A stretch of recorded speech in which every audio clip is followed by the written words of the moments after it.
رات گئے کراچی کے علاقے گلستان جوہر بلاک 19 کے رہائشی عمارت میں بچہ لفٹ کے دروازے میں پھنس گیا۔ لفٹ میں پھنسے بچے کو نکالنے کے لیے ریسکیو اہلکاروں نے کوشش کی، لیکن 10 سالہ بچہ ریسکیو کے عمل کے دوران زخموں کی تاب نہ لاتے ہوئے دم توڑ گیا۔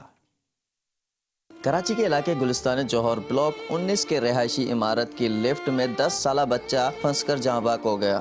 ریسکیو حکام نے بتایا کہ بچے کا سر لفٹ کے دروازے میں آنے سے بری طرح زخمی ہوا تھا۔ لفٹ کو کاٹ کر بچے کو بحفاظت نکالنے کی کوشش کی گئی تھی۔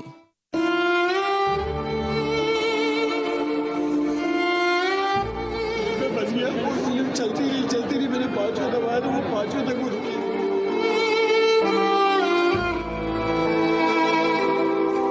کریم 3 بہنوں کا اکلوتا بھائی تھا، جبکہ بچے کا والد پہلے رکشہ اور اب آن لائن ٹیکسی چلاتا ہے۔ اہل محلہ کے مطابق ماضی میں پہلے کبھی ایسا واقعہ پیش نہیں آیا۔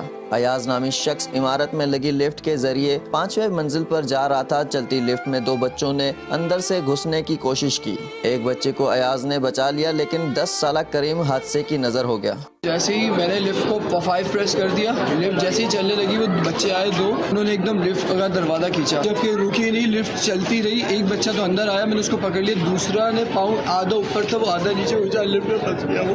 وہ لفٹ میں پھنس گیا، میں وہ لفٹ کا دروازہ بھی کھلا رہ گیا، نہیں چلو، لفٹ بھی چلتی رہی، اور وہ لفٹ چلتی رہی، میں نے پانچوں دبایا تو وہ پانچوں تک وہ رکی نہیں۔ پولیس نے ابتدائی معلومات پر واقعہ حادثاتی قرار دے دیا۔ واقعے کی مزید تحقیقات کی جا رہی ہے، جبکہ بچے کی لاش کو قانونی کارروائی کے بعد ورثاء کے حوالے کر دی گئی۔ بچے کی تدفین آبائی گاؤں نوشہرہ فیروز میں کی جائے گی۔